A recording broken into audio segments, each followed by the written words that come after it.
Berlin, late 1943. Inside the grey-walled offices of German naval intelligence, analysts hunch over intercepted convoy reports. They update their Atlantic charts with fresh pins. Each pin marks a U-boat patrol zone. Each represents a hunter circling in cold, dark water. But something is wrong. New silhouettes keep appearing in reconnaissance photographs. Small warships, compact hulls. The same angular design, repeated dozens of times across different convoy routes. The intelligence reports identify their origin. Canadian. The analysts pause. They check their files. 4 years earlier, Canada possessed 6 ocean-capable destroyers. Its shipyards built fishing trawlers and Great Lakes freighters. It had no warship industry to speak of. It had no tradition of large-scale naval construction. No infrastructure for mass production. Now, Canadian escort vessels shadow nearly every convoy crossing the Atlantic. They screen merchant ships. They hunt submarines. They multiply faster than German torpedoes can sink them. The question takes shape. No file contains the answer. How does a nation of wheat farmers and cod fishermen produce warships so quickly? The explanation lies not in secret technology or a hidden fleet. It begins 3,000 miles west, in frozen shipyards, with workers who had never seen the ocean, and a crisis that demanded the impossible. How did this happen? And who made it possible? September 1939. Britain enters the war with a single, inescapable vulnerability. The island nation imports nearly everything. Food, fuel, raw materials for weapons. 55 million tons of cargo must cross the Atlantic each year just to keep Britain functioning. Without those shipments, factories fall silent. Without factories, there are no tanks, no aircraft, no ammunition. Without ammunition, there is no war. Germany understands this arithmetic perfectly. Within hours of the declaration of war, U-boats begin hunting. They strike alone at first, picking off stragglers and independent merchantmen. But by late 1940, Admiral Karl Dönitz has refined his tactics. Wolf packs, coordinated groups of submarines, now shadow convoys, gathering in the darkness before attacking simultaneously from multiple directions. The results are catastrophic. In October 1940, convoy SC-7 departs Nova Scotia, carrying supplies for Britain. 15 U-boats intercept it in the mid-Atlantic. Over 3 nights, 20 of 35 merchant ships sink beneath the waves. Thousands of tons of cargo, grain, steel, aircraft parts, settle into the cold, black depths. This pattern repeats, convoy after convoy. Winston Churchill later admits what he dared not say publicly during the war. The only thing that ever really frightened me during the war was the U-boat peril. The arithmetic was unforgiving. If ships sink faster than they can be replaced, Britain starves. And by early 1941, they are sinking faster. Much faster. The crisis has a geography. A vast stretch of the mid-Atlantic lies beyond the range of Allied patrol aircraft. Sailors call it the Black Pit. Inside this gap, convoys travel blind, without air cover, for days at a time. U-boats circle freely, waiting for nightfall. Britain needs escorts. Hundreds of them. Warships fast enough to chase submarines, nimble enough to hunt them, numerous enough to close the gap. Britain cannot build them alone. Someone else must. If Britain could not build escorts fast enough, who could? Across the Atlantic, in Ottawa, military planners receive Britain's urgent request. The answer they must give seems absurd. Canada's navy barely exists. In September 1939, the Royal Canadian Navy possesses exactly 6 destroyers and a handful of smaller vessels. Its total personnel numbers fewer than 3,500 sailors. By comparison, the Royal Navy counts over 1,400 warships and nearly 200,000 men. The shipyards are worse. Canadian facilities build lake freighters, fishing trawlers, and coastal cargo vessels. No yard has produced a modern warship in decades.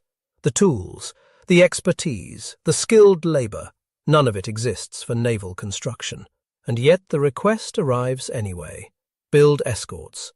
Build anything that floats and fights. The British Admiralty offers a solution. A design exists, one created precisely for this kind of desperation. The Flower-class corvette. Based on the hull of a commercial whale catcher, the Flower-class trades elegance for practicality. At 205 feet long, with a shallow draft and simple steam propulsion, it can be assembled in small civilian yards using available materials. No specialized equipment required. No exotic alloys. No complex turbine systems. It is not a warship designed for glory. It is a warship designed to exist, quickly and in large numbers. Canadian shipyards receive the blueprints. Yards in Halifax, Montreal, Quebec City, and even landlocked ports along the Great Lakes begin clearing space. Workers who have never seen a naval vessel study diagrams of depth charge racks and anti-submarine detection gear. What follows defies every reasonable expectation. By 1943, at peak production, Canadian shipyards are launching a new naval vessel approximately every 4 days. Corvettes, frigates, minesweepers, hulls slide down the slipways in an unbroken industrial rhythm. A nation that could not build one warship in 1939 now builds them faster than Germany can train submarine crews. The question becomes inescapable. There had to be an explanation. There had to be an explanation. The shipyards did not fill themselves with experienced welders and riveters. Those workers did not exist in Canada, not in the numbers required. Canada built them from scratch. Prairie farmers who had never seen salt water travelled east to Halifax and Montreal. Schoolteachers set down chalk and picked up acetylene torches. Shop clerks learned to read hull schematics. Within months, tens of thousands of Canadians reinvented themselves as shipbuilders. Women entered the yards in unprecedented waves. They welded deck plates, operated cranes, and riveted hull sections. Work considered impossible for them only months before. In some facilities, women comprised nearly a third of the workforce. They earned the same burns and calluses as the men beside them. Shifts ran around the clock. 3 rotations, 24 hours, 7 days a week. Floodlights illuminated the slipways through frozen winter nights. Steam rose from coffee cups and cutting torches alike. And when the ships launched, sailors climbed aboard vessels still smelling of fresh paint and welding flux. Many crews received their corvettes with construction debris still scattered below decks. There was no time for finishing touches. The Atlantic did not wait. The builders and the sailors never met, but their fates were welded together in every hull plate and depth charge rack that left Canadian shores. But people alone did not win the Atlantic. The Flower-class corvette was not engineered for comfort. It was engineered for survival and rapid production. Its dimensions allowed construction in yards never meant for warships. The shallow draft meant Great Lakes shipyards, accessible only through canal locks, could build ocean-going escorts. Hull sections were prefabricated in workshops, then transported to slipways for final assembly. This modular approach slashed construction time dramatically, but the design carried brutal trade-offs. Corvettes rolled viciously in heavy seas. Veterans described motions so violent that men lashed themselves to stations to avoid being thrown across compartments. One sailor famously remarked that a corvette would roll in a heavy dew. Seasickness was constant. Sleep was rare. Hot food was a memory. Crews endured anyway. As production capacity grew, Canadian yards graduated to larger vessels. The River-class frigate offered improved range, better armament, and marginally less punishing seakeeping. Design refinements flowed continuously from operational experience, each batch incorporating lessons paid for in Atlantic crossings. The ships were never elegant, but they were present when it mattered. Behind the shipyard transformation stood one man with extraordinary authority, Clarence Decatur Howe, Minister of Munitions and Supply, operated with powers unprecedented in Canadian history. He could requisition factories, allocate raw materials, and authorize contracts worth millions without waiting for parliamentary approval. Critics called him the Minister of Everything. He accepted the title without apology. Howe's philosophy was simple. Build first, solve problems later. When blueprints arrived incomplete from Britain, he ordered construction to begin anyway. Engineers would finalize details while keels were already being laid. Delays were unacceptable. Bureaucracy was the enemy. Crown corporations bypassed peacetime contracting rules entirely. Private shipyards received guaranteed orders, eliminating financial risk. The entire system pivoted toward a single objective: hulls in the water, as fast as possible. German intelligence never adjusted to this reality. The Abwehr assessed Canada as a minor agricultural dominion, useful for grain shipments, irrelevant for war production. Analysts focused obsessively on American industrial capacity, tracking every Liberty ship launched from Kaiser's yards. Canadian output barely registered in their calculations. By the time German Naval Command recognized the scale of Canadian construction, the corvettes were already hunting their submarines. The miscalculation would prove fatal. Policy, production, and enemy miscalculation would collide in 1943. March 1943. The Battle of the Atlantic reaches its crisis. U-boat commanders transmit victory reports with mechanical regularity. Their torpedoes find targets night after night. The grey wolves have never been stronger. Over 400 operational submarines now patrol the shipping lanes. Dönitz deploys them in concentrations that overwhelm escort screens. In March, the ledger was brutal. Some 627,000 tons of Allied shipping lost, roughly 120 merchant vessels, and cargo for British factories sank into the sea. Aluminium, steel, petroleum and ammunition. It is the worst single month of the war for Allied shipping. Convoy HX-229 departs New York on March 8th, carrying fuel and military supplies. Convoy SC-122 sails from Halifax the same week. By terrible coincidence, their routes converge in the mid-Atlantic, directly in the path of 3 waiting wolf packs. What follows becomes the largest convoy battle in history. Over 4 days, submarines strike repeatedly. Torpedoes slam into tankers and freighters. Ships burn, break apart, and vanish. 22 vessels sink beneath the waves. The escorts fight back furiously, but they are simply outnumbered. The attackers melt into the darkness between assaults.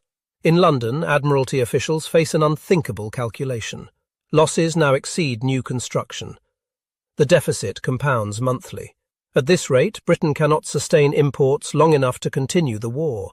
Secret memoranda circulate discussing the suspension of convoy operations altogether. The system that keeps Britain alive may be abandoned. Across the Atlantic, German Naval Command studies the same figures. Admiral Dönitz permits himself cautious optimism. Victory in the tonnage war finally appears within reach. Neither side yet understands what is about to change. In Canadian ports, dozens of new escorts complete their final sea trials. Their crews are inexperienced, their equipment is unproven, but they exist, and they are sailing east. But what came in April changed the numbers and the war. April 1943. The convoys continue. The escorts multiply. Vessels constructed in Montreal, in Collingwood, in Kingston, cities hundreds of miles from the ocean, now join the mid-ocean escort force. Canadian warships assume responsibility for the Central Atlantic Gap, relieving British and American escorts for other duties. The reinforcements arrive just as new technology reaches operational units. Radar sets, improved and miniaturized, now detect surfaced submarines at distances that surprise German commanders. High-frequency direction-finding equipment, HF-DF, nicknamed Huff Duff, allows escorts to pinpoint U-boat radio transmissions within minutes. When a submarine reports a convoy sighting, escorts can now calculate its bearing and hunt it down. Tactics evolve in parallel. Escort groups finally contain enough vessels to detach hunters while maintaining defensive screens. Support groups roam the mid-Atlantic as mobile reinforcements, racing toward threatened convoys. The wolf packs find themselves stalked by their prey. May 1943 begins with U-boats still pressing attacks. But the mathematics have inverted. On May 4th, convoy ONS-5 fights through heavy fog and storm-tossed seas. 30 U-boats converge on its 42 merchant ships. The battle lasts 5 days. 13 cargo vessels sink, a grievous toll. But the escorts sink 6 submarines and damage several more. The exchange rate has shifted. Across the Atlantic, similar engagements unfold with identical results. Submarine losses mount with terrifying speed. By month's end, Dönitz reviews casualty reports with growing alarm. 41 U-boats destroyed in 31 days. Experienced crews gone. Irreplaceable commanders lost. The rate exceeds training capacity. On May 24th, he issues an order that would have seemed impossible 8 weeks earlier: withdraw from the North Atlantic. The Wolfpacks retreat to quieter waters. Convoy routes that witnessed slaughter now pass unmolested. Merchant ships reach Liverpool, Glasgow and Belfast with their cargoes intact. In Berlin, naval intelligence officers finally update their assessments of Canadian industrial output. The numbers they calculate seem implausible, but the corvettes hunting their submarines provide all the verification required. The realization comes precisely too late. Ships that existed only as blueprints in 1940 have broken the siege of Britain. The Atlantic lifeline holds, and the industrial might assembling in England can now cross the Channel. The road to Normandy begins on Canadian slipways. The convoys that reached Britain in 1943 carried more than food and fuel. They carried the accumulated weight of American industrial production: tanks, artillery pieces, trucks by the tens of thousands, ammunition measured in tonnage that strained the language of logistics. Every crate that crossed the Atlantic became a weapon pointed at occupied Europe. By June 1944, the build-up was complete. Operation Overlord, the invasion of Normandy, depended entirely on supplies stockpiled through secure Atlantic shipping. Canadian corvettes and frigates had helped guarantee that security. When Allied soldiers waded onto French beaches, they carried rifles assembled from components that survived the submarine gauntlet. The strategic consequences reshaped the war's trajectory. With the Atlantic secure, Allied planners could coordinate resources across theatres with confidence. The industrial capacity of North America flowed uninterrupted to European and Pacific fronts alike. Canada itself emerged transformed. Shipyards that had struggled to build fishing trawlers in 1939 now possessed expertise in naval architecture, precision welding, and industrial-scale project management. The workforce, trained under desperate pressure, carried those skills into peacetime. Post-war manufacturing boomed in facilities originally retooled for corvette production. An industrial foundation had been forged in the crucible of emergency. The Royal Canadian Navy underwent an even more dramatic metamorphosis. From 6 destroyers and 3,500 sailors in 1939, the Royal Canadian Navy expanded into one of the largest escort forces of the war, with over 400 vessels built in Canadian yards, 123 corvettes, 70 frigates, minesweepers, patrol craft, and auxiliary vessels of every description. Personnel swelled from a skeleton force to nearly 100,000 men and women in uniform. These figures belong together, spoken once, to capture the magnitude of what occurred. The cost stands alongside the achievement. Nearly 2,000 Royal Canadian Navy personnel died during the war. 24 Canadian warships sank beneath Atlantic waves. Merchant sailors, Canadian and Allied alike, perished by the thousands in waters their corvettes could not reach in time. Every statistic carries a name now carved in memorial stone. One ship remains. HNCS Sackville rests in Halifax Harbour today, the last surviving Flower-class corvette in the world. Its grey hull sits low in the water, preserved as a memorial to the escort sailors who served. Visitors walk its cramped decks. They stand in engine rooms barely large enough to turn around. They imagine weeks at sea in winter gales, hunting submarines that hunted them. The vessel has not fired its guns in 80 years, but it remembers. Wars are decided by factors that rarely appear in headlines. Commanders earn fame. Battles receive names. Individual acts of heroism become legend. But the quieter machinery of victory, the factories, the supply chains, the anonymous workers riveting steel plates at midnight, seldom enters collective memory. Canada's contribution to the Atlantic War belongs to this hidden history. No single engagement carries the weight of Midway or Stalingrad. No corvette captain became a household name. The shipyard workers who built the fleet returned to peacetime occupations without parades or monuments. Their accomplishment dissolved into the normalcy of victory. Yet that contribution altered the war's fundamental arithmetic. a nation underestimated by its enemies, dismissed as a supplier of grain and timber, produced the vessels that closed the Atlantic Gap. Farmers' sons became sailors, school teachers became welders, impossible production targets became routine, and in the grey waters of the mid-Atlantic, submarines that had hunted freely began to die. The German intelligence officers in Berlin eventually understood what had happened. Their charts and files documented the failure of their own assumptions. A dominion they had ignored had built a navy beneath their attention, but comprehension arrived only after the outcome was determined. In Halifax harbour, HMCS Sackville rides gently at anchor. Fog sometimes drifts across the waterfront at dawn, softening the edges of the old corvette's silhouette. The ship appears almost insubstantial in that light, a ghost from a conflict now passing from living memory. The harbour is quiet. The slipways that once rang with hammers and welding sparks stand silent.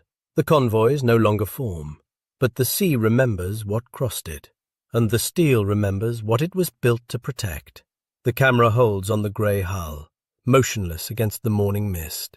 Then, slowly, it pulls away. If you found this story as compelling as we did, please consider liking this video.